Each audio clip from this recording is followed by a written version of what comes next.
Hello everyone, Assalamu alaikum. This is Muhammad Rabiul Islam. In this video, I will teach you how to make questions very easily in English. Okay, let's get started. প্রিয় শিক্ষার্থীবৃন্দু, আজকে আমরা শিখব কিভাবে ইংরেজিতে প্রশ্ন তৈরি করতে হয়। সেক্ষেত্রে আমাদের প্রথমত জানতে হবে প্রশ্ন সাধারণত কতভাবে করা যায়। আমরা প্রশ্ন দুইভাবে করতে পারি। প্রথমত WH ওয়ার্ড দিয়ে যে সকল কোশ্চেন বা প্রশ্ন আমরা করি সেই সকল প্রশ্নের উত্তরগুলো একটু বড় হয়ে থাকে।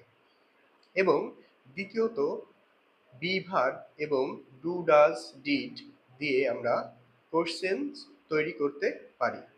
আজকের এই ভিডিওতে আমি শেখাবো কিভাবে ডু ডাজ ডিড দিয়ে প্রশ্ন তৈরি করতে হয় এবং এই সকল প্রশ্নের উত্তর কি হয়।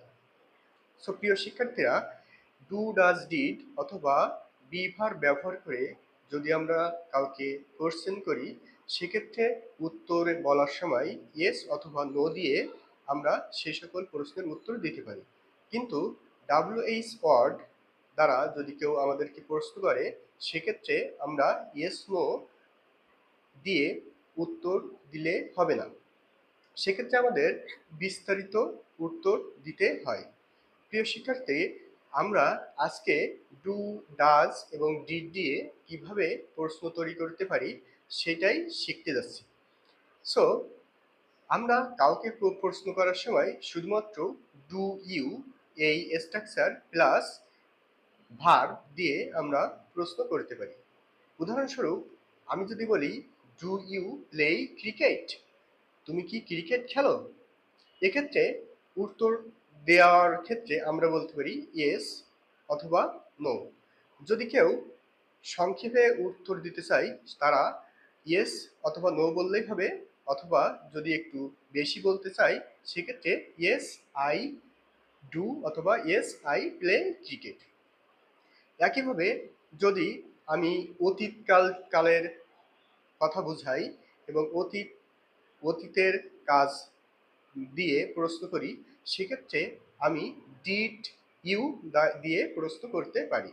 উদাহরণস্বরূপ আমি যদি বলি ডিড ইউ প্লে ক্রিকেট, তুমি কি ক্রিকেট খেলেছিলে, সেক্ষেত্রে আমরা ইয়েস অথবা নো দিয়েও উত্তর দিতে পারি।